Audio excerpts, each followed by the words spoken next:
ఓం చతుర్భుజే చంద్రకళావతంసే కుచోన్నతే కుంకుమరాగశోణే పుండ్రేక్షుపాశాంకుశపుష్పబాణహస్తే నమస్తే జగదేకమాతః. శ్రీ మహాకాళీ శ్రీ మహాలక్ష్మీ శ్రీ మహాసరస్వతీ దేవ్యై నమో నమః. శ్రీ దుర్గా చండీ పరదేవతాయై నమో నమః. వీక్షిస్తున్నటువంటి దేవీ భక్తులందరికీ కూడా శ్రీదేవి శరన్నవరాత్రి మహోత్సవ శుభాకాంక్షలు.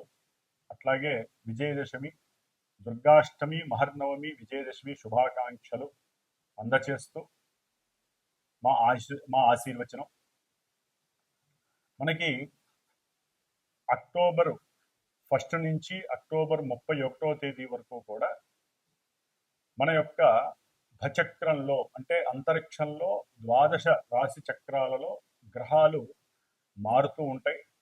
అందులో ముఖ్యంగా ఈ అక్టోబర్ మాసంలో సూర్యుడు అక్టోబర్ 17వ తేదీన కన్యారాశిలోకి నీచ స్థితి కలిగినటువంటి శత్రుక్షేత్రమైనటువంటి తులారాశిలోకి ప్రవేశిస్తున్నారు. అక్టోబరు 3వ తేదీన బుధుడు కన్యారాశిలోంచి తులారాశిలోకి ప్రవేశిస్తున్నాడు. శుక్రుడు అక్టోబర్ 9వ తేదీన నీచస్థిత రాశి అయినటువంటి మిత్రక్షేత్రమైనటువంటి కన్యారాశిలోకి ఆగమనం చెందుతున్నాడు. గురు మహానుభావుడు అక్టోబరు 17వ తేదీన తన యొక్క ఉచ్చక్షేత్రమైనటువంటి మిత్రక్షేత్రమైనటువంటి కర్కాటక రాశిలోకి తన యొక్క స్వంత నక్షత్రంలో ఉండి ప్రవేశిస్తూ చాలా చాలా మంచి శుభాల్ని అందజేస్తున్నాడు. శని మహానుభావుడు అక్టోబర్ 5వ తేదీన మీనరాశిలో వక్రించి ఉండి నక్షత్ర మార్పు అంటే పూర్వాభాద్ర నక్షత్రంలోకి ప్రవేశిస్తున్నాడు, అంటే శుభ నక్షత్రంలోకి ప్రవేశిస్తున్నాడు. కాబట్టి శని కూడా గురుడిచ్చే ఫలితాల్ని సంపూర్ణంగా చాలా మందికి ఇవ్వబోతున్నాడు. రాహువు కుంభరాశిలో ఉన్నాడు, కేతువు సింహరాశిలో ఉన్నాడు. కాబట్టి ఈ యొక్క గ్రహాలన్నీ కూడా 12 రాశుల వారికి ఏ విధమైనటువంటి విశేష శుభ ఫలితాలని కలుగజేస్తున్నాయి, ఏ ఏ సందర్భాలలో ఇబ్బందులు కలుగజేస్తాయో మనం తెలుసుకుంటూ, ముఖ్యంగా ఈ అక్టోబర్ మాసంలో మనకి అక్టోబర్ 2వ తేదీన విజయదశమితో ప్రారంభమవుతుంది. కాబట్టి చాలా శుభ పరిణామము. అమ్మవారి యొక్క ఆశీస్సులు అందరికీ చక్కగా ప్రసాదిస్తుంది ఆవిడే. ఎవరు ఏ విధమైనటువంటి కోరికలు కలుగుతాయో ఆ కోరికలన్నీ ఫలిస్తాయి అని చెప్పుకోవాలి. ముఖ్యంగా అక్టోబర్ మాసంలో మనకి కార్తీక మాసం ప్రారంభమవుతుంది. అట్లాగే ఈ యొక్క అక్టోబర్ మాసంలోనే మాస శివరాత్రి, సంకష్టహర చతుర్థి, అక్టోబర్ 29వ తేదీన కార్త్యవీర్యార్జున జయంతి. ఇది చాలా చాలా విశేషత్వం అండి. కాబట్టి ఈ యొక్క కార్త్యవీర్యార్జునుడు ఆయన మహారాజు అయితే ఆయనకి పరమేశ్వరుడు యొక్క అనుగ్రహంతో చాలా విశేషమైనటువంటి మంత్రాన్ని, ఆయన యొక్క కార్త్యవీర్యార్జున మంత్రం అని చెప్పి చాలా విశేషత్వాన్ని కలిగి ఉంటుంది. కొంతమంది ఏదైనా వస్తువులు పోగొట్టుకున్నా, బంగారం దొంగిలించబడి ఉన్నా, లేకపోతే ఎవరైనా సరే మనుషులు తప్పిపోయినా, కొన్ని సంవత్సరాల వరకు తిరిగి రాకపోయినా, ఇట్లా ఏదైతే తప్పిపోయినాయో అవి మళ్ళీ తిరిగి, ఇప్పుడు సపోజు ఇళ్లల్లో మనకి ఏదన్నా దొరకలేదనుకోండి, టెన్షన్ పడకుండా, ఆందోళన చెందకుండా ఓం కార్త్యవీర్యార్జునాయ నమః అనేటటువంటి ఈ చిన్న మంత్రాన్ని, ఆయన మంత్రాన్ని కనుక తలుచుకున్నట్లయితే వెంటనే మనకి కాస్త దరిదాపుల్లో ఉన్నటువంటి వస్తువు మన కళ్ళకి ప్రత్యక్షం అవుతుంది. ఎందుకంటే ఆయన సహస్ర బాహువులు కలిగినటువంటి శరీరాన్ని పరమేశ్వరుడు వరంగా ఇచ్చాడు. కాబట్టి ఈ యొక్క కార్త్యవీర్యార్జున జయంతి రోజున నా యొక్క చిన్న సంకల్పం అయితే కలిగింది.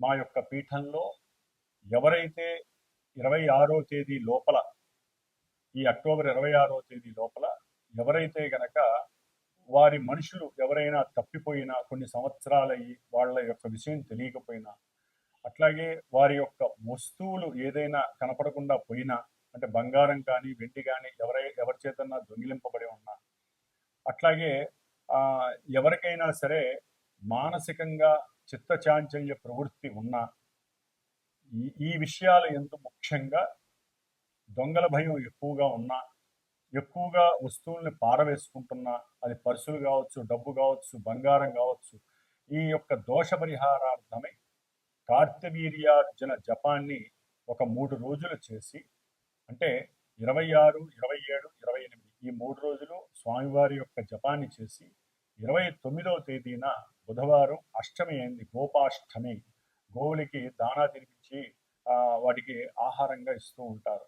ఆ రోజున చక్కగా మా యొక్క శ్రీమాతా జ్యోతిషాలయ పీఠంలో వారు ఎవరైతే సంకల్పించుకొని నాకు గోత్రనామాదులు ఫోన్ చేసి ఇస్తారో వారికి తగినటువంటి దక్షిణ తీసుకొని కార్తవీర్యార్జున జయంతి సందర్భంగా ఆయన యొక్క మూలమంత్రంతో స్వామివారి హోమము చేయాలని నిశ్చయించుకొని ఉన్నాను.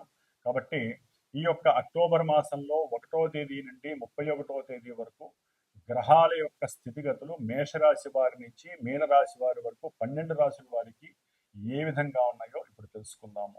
ఓం శ్రీమాత్రే నమః. వృషభ రాశి. వృషభ రాశి వారికి అక్టోబర్ మాసంలో ముఖ్యంగా కొన్ని గ్రహాల యొక్క మార్పు వలన, ముఖ్యంగా సూర్యగ్రహం, ఈయన ఇప్పటి వరకు కొంత అక్టోబర్ 17 వరకు వీరికి ప్రతికూలించినప్పటికీ కూడా అక్టోబర్ 17వ తేదీ నుండి కూడా ఆరో స్థానంలోకి సూర్యనారాయణుడు రావటం చేత వృషభ రాశి వారికి వారు ఏదైతే సంకల్పిస్తారో ఆత్మవిశ్వాసంతో విద్యపరంగా కావచ్చు, ఏదైనా గృహ కట్టడాలకి సంబంధించినటువంటి విషయాలు కావచ్చు, వాహనపరమైనటువంటి విషయాల పరంగా కావచ్చు, గవర్నమెంట్కి సంబంధించిన చదువులు కావచ్చు, గవర్నమెంట్ రిలేటెడ్ వ్యాపారస్తులు ఎవరైనా రియల్ ఎస్టేట్ వ్యాపారస్తులు కావచ్చు, వీరందరికీ కూడా ఈ సూర్యనారాయణుడు అనుకూలిస్తున్నాడు అక్టోబర్ 17 తర్వాత. కాబట్టి సూర్యగ్రహ బలము వారికి చక్కగా అనుకూలంగా ఉందని చెప్పుకోవచ్చు. ఆ తదుపరి గురుగ్రహము.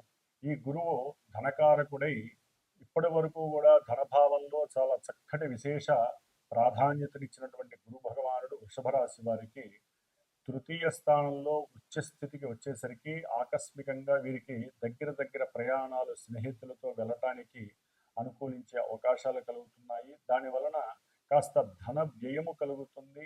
అట్లాగే ఆకస్మికంగా కూడా ఫ్రెండ్స్తో కొంత వాదోపవాదాలు, ఈ బండ్ల వలన కావచ్చు, లేకపోతే ప్రయాణాల దగ్గర కావచ్చు, కొంత వాదోపవాదాలు వచ్చే అవకాశం ఉంటుంది. కొంచెం జాగ్రత్తగా బుద్ధిని ప్రదర్శిస్తూ అవతల వ్యక్తులతో సంభాషించేటప్పుడు జాగ్రత్తగా ఉండాలి.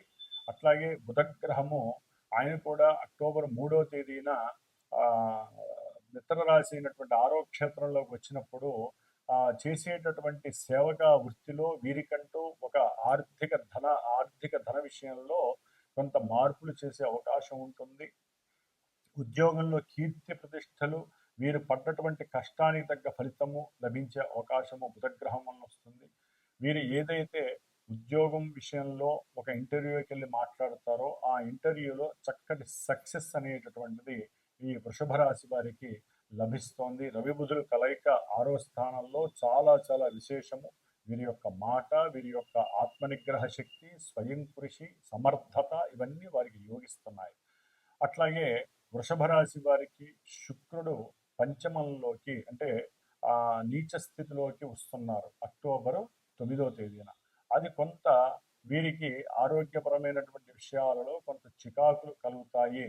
అట్లాగే ధనపరమైనటువంటి రుణాల విషయంలో ఏం చేయాలో తెలియనటువంటి పరిస్థితులు కూడా ఎదురవుతాయి. కొంత అనారోగ్యం కలిగినటువంటి అంటే డయాబెటీస్ వాళ్ళు కానివ్వండి, హార్మోన్స్ ఇన్బ్యాలెన్సింగ్ అవుతున్నటువంటి కొంతమంది స్త్రీలు కానీ పురుషులు కానీ వీళ్ళల్లో ఎవరికైనా సరే కొంత ఇబ్బందులు కలిగేటటువంటి అవకాశము కలుగుతుంది. సంతాన విషయంలో వీరు అనుకున్నటువంటి ఫలితాలు కొంత ఇబ్బందికరంగా ఆలస్యంగా జరిగే అవకాశాలు ఎక్కువగా ఉన్నాయి. ఏదేమైనప్పటికీ కూడా వృషభ రాశి వారికి 3వ స్థానంలో ఉన్నటువంటి గురువు, చతుర్థంలో ఉన్నటువంటి కేతువు, అట్లాగే రేపు అక్టోబర్ 27 తర్వాత సప్తమంలో వచ్చేటటువంటి కుజగ్రహము వీరి యొక్క ఇబ్బందికరమైనటువంటి స్థాన స్థితుల వలన వీరు అనుకున్న కొన్ని విషయాలలో ధన విషయంలో కావచ్చు కొన్ని ఇబ్బందులు కలగటానికి అవకాశం ఉంటుంది.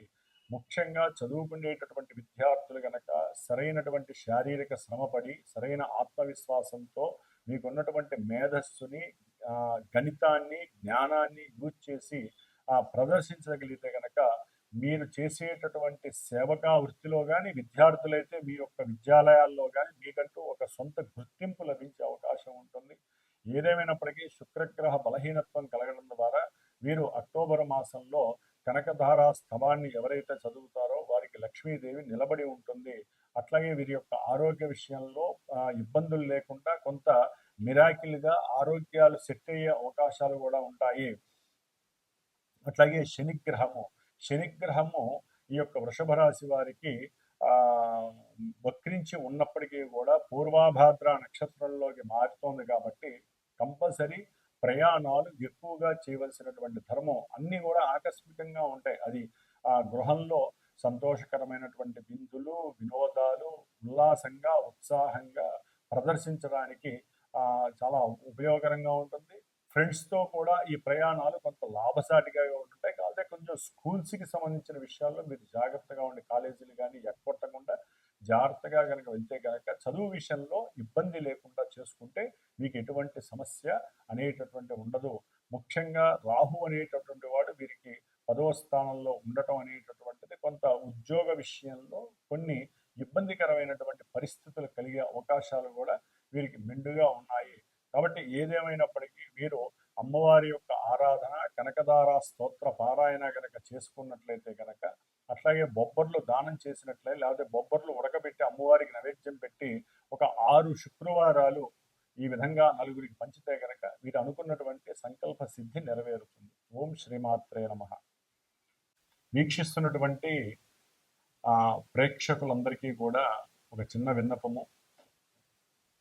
జన్మజాతక చక్రంలో ఉన్నటువంటి గ్రహస్థితులు ఆ గ్రహాలు ఉన్నటువంటి నక్షత్రాలు ఇంకా చాలా చాలా పోర్ట్ఫోలియోస్ ఉంటాయి. వాటిని బట్టి మాత్రమే దశలు అంతర్దశలను బట్టి మనకి జీవితం నడుస్తూ ఉంటుంది. అయితే అక్కడ జరిగేటటువంటి ఆ వ్యవహారం అంతా కూడా మనకి రాసిపెట్టి ఉంటుంది. జీవితకాలం అంతా ఎలా ఉంటుంది అనేది అది మనకి గోచారంలో ఆ గ్రహాలు ఏ నక్షత్రాల్లో ఏ రాశుల్లో ప్రయాణం చేసేటప్పుడు అవి మనకి చంద్రుడి నుంచి మానసికంగా ఎటువంటి ప్రయోజనాల్ని అప్రయోజనాల్ని ఇస్తాయి అనేటటువంటి విషయం ఆధారపడి ఉంటుంది. కాబట్టి ఎవరైనా సరే జాతకరీత్యా చర్చించాలి అనుకుంటే కనుక నాకు ఫోన్ చేయండి, డైరెక్ట్గా నేనే మీతో మాట్లాడతాను.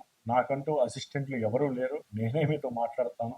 అట్లాగే ఎవరైనా సరే ఫోన్ చేసేటప్పుడు